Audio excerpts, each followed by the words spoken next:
बुद्धं शरणं गच्छामि धम्मं शरणं गच्छामि संघं शरणं गच्छामि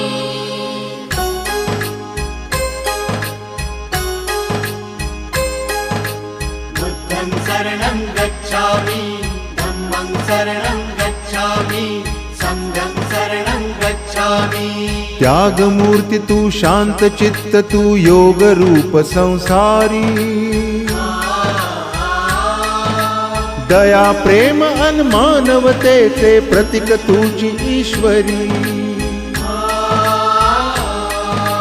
सिद्ध मूर्ती सिद्धार्थ गौतम सकलांचा स्वामी